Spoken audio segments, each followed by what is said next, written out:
Hey, welcome to today's daily sprint. Jesse Dale, thanks for letting me in your heart, heads, and homes. And we are talking about how to find more purpose, passion, and meaning into our lives as an entrepreneur and to behind what we do. So we're talking today about stop ranking your progress. And then I'm going to give you a few tips on how to become more growth driven without a ranking system. So let's first talk about stop ranking your progress. We always say, hey, I want to win or I want to beat this person. Reframe that into saying, I want to perform at my best. There's no letdown there, okay? Because again, we look at extrinsic and intrinsic motivation. We don't know what can happen on the outside, who can show up, who could potentially have better skill sets on that particular day in whatever endeavor we're trying to win at. But we can't control whether we give our best or not. So it's near impossible to lose with that reframe, saying I want to win to I want to perform my best. I want to be stronger than. I want to be stronger than this motivational speaker. I want to be stronger than this person in this company. I want to be stronger in this bench press competition, whatever it might be.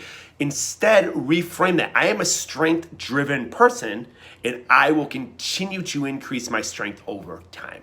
Okay, again, it's impossible to lose with that reframe. I want to make $100,000 by this date. How about I am in relentless pursuit of wealth? I will do what it takes morally and ethically to become as wealthy as I can so that I can grow in abundance and share in abundance. So again, it's near impossible to win there.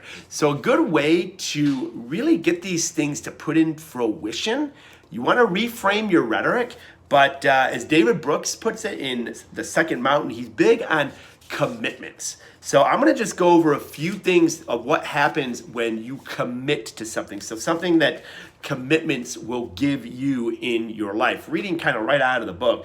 Number one, your commitments are going to give you your identity. When you're a growth-driven person, you might say, hey, I'm an entrepreneur, Jesse Dale, I'm a business owner. You might say, I'm Mary Smith, I'm a mom. So your commitments, those things that you commit to become part of you. They become your identity, so you never stop working towards them. So that's number one.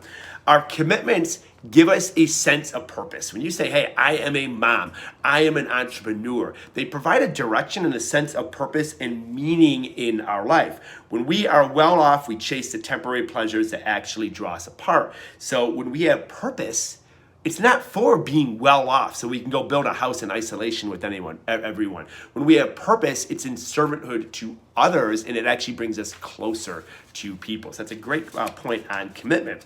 He then goes on to say that our commitments allow us to move to a higher level of freedom. And then he also talked about our commitments improve our moral character, because when you're committed to serving others in your business, there's certain activities that you're just not going to do because they don't fit morally with what you're doing to serve others.